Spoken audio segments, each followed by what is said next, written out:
अगर आपसे मैं कहूं क्या कभी आपने किसी एक हीरो को अपने ही टीम का विलन बनते हुए देखा है? और अगर नहीं देखा तो लाइव प्रूफ साक्षात आपके सामने है, क्योंकि मोहम्मद सिराज ने जो किया वो कोई विलन से कम नहीं था। इंडिया बनाम इंग्लैंड के 5वें टेस्ट के मुकाबले के अंदर अगर भारतीय टीम हार जाती है तो लोग कह रहे हैं कि इसमें सबसे बड़ा योगदान हार का आपके सिराज साहब का होगा, बल्कि सिराज साहब की गलती की वजह से नहीं, सिराज साहब के गलत किस्मत और खराब किस्मत की वजह से भारतीय टीम यहां पर हारने वाली है। क्योंकि एक छोटी सी गलती क्या हो गई कि भारत यार मैच हारने की कगार पर आ गया। एक छोटी सी गलती क्या हो गई कि भारत अब सीरीज भी हार सकता है।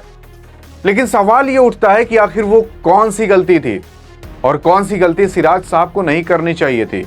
इतनी अच्छी गेंदबाजी करने के बावजूद भी क्यों सिराज साहब के चर्चे ज्यादा चल रहे हैं? क्योंकि यहां पर इंडिया बनाम इंग्लैंड के जो मैच हो रहा है टेस्ट का, उसमें इंग्लैंड के जीत के चर्चे नहीं बल्कि भारत के हार के चर्चे ज्यादा हैं। क्योंकि भारत ने वो चीज सिखा कर रख दिया जिस चीज को अभी तक कोई दुनिया नहीं जानती थी। जडेजा और वाशिंगटन सुंदर ने यह समझा दिया कि भाई एक ऑलराउंडर दोनों मिलकर शतकीय पारी खेल सकते हैं। जडेजा साहब ने यह भी सिखा दिया कि अगर 8-9 विकेट गिरे हों तब भी आप कैसे पारी को आगे ले जाओ, यानी कि एक योद्धा कैसे लड़ता है, ये टीम इंडिया ने समझा दिया।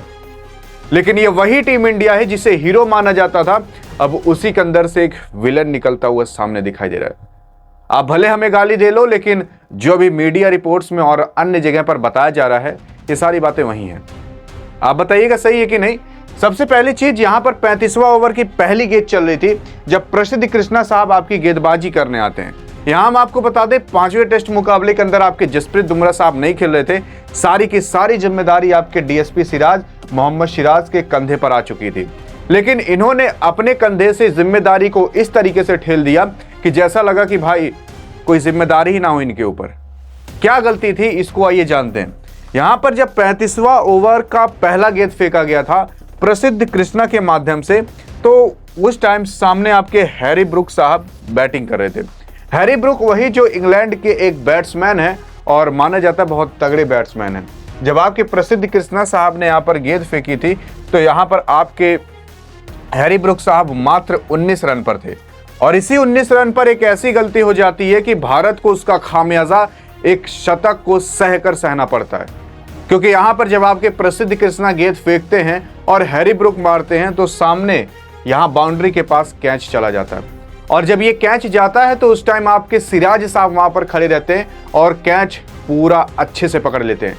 लेकिन कैच अच्छे से पकड़ने के बावजूद भी इनका जो पैर रहता है ये बाउंड्री से जाकर टकरा जाता है, और जब ये बाउंड्री से जाकर टकरा जाता है ना तो भाई आप जान जो हाहाकार समझ जाता है, और इसी की वजह से ये खामियाजा भारत को भुगतना पड़ रहा है और भारत को ये सहना पड़ रहा है। अगर यहाँ पर आपके सिराज साहब अपना बैलेंस बना लिए होते और बाउंड्री से वो पैर इनका ना छुपाता तो आपको पता है क्या होता? तो ये होता कि हैरी ब्रुक मात्र 19 रन पर आउट हो जाता और 111 रन नहीं बना पाता। क्योंकि हैरी ब्रुक को जो ये जीवन दान मिला था, ये जीवन दान नहीं बल्कि पूरे इंग्लैंड के लिए जीवन दान था। इंग्लैंड की टीम पूरी तरीके से खत्म हो गई थी, ये किसी को बताने की जरूरत नहीं है। लेकिन जब ये कैच छूटा तो उसके बाद 111 रन निकले उसके बैट से, और उसके बाद सामने जो रूट भी था उसने भी शतकीय पारी खेली, यानी कि दो के दोनों ने शतक मारा। 250 रन तो यही कवर हो चुके थे, बाकी 350 का तो टारगेट ही था। अब आप समझ सकते हो कि भारत किस वजह से हारा।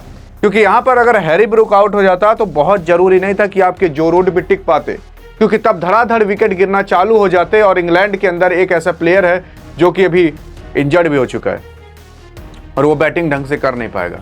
यानी कि टोटल 11 लोग नहीं बल्कि 9 ही लोग को आउट करना पड़ेगा, क्योंकि एक तो रनिंग पे रहेगा वो भी चला जाएगा जब सारे विकेट गिर जाएंगे, और इसी वजह से एक खामियाजा भुगतना पड़ रहा है। और अगर ऐसा ना हुआ तो आज भारत अभी 100 रन और बाकी होते बनाने के लिए इंग्लैंड को, और इंग्लैंड को अभी 5वें दिन 4 ही विकेट गिराने भारत को, और जहां इनके 4 विकेट गिरे और 4 के चारों गेंदबाज हैं तो उसके बाद इंग्लैंड की टीम खत्म हो जाएगी।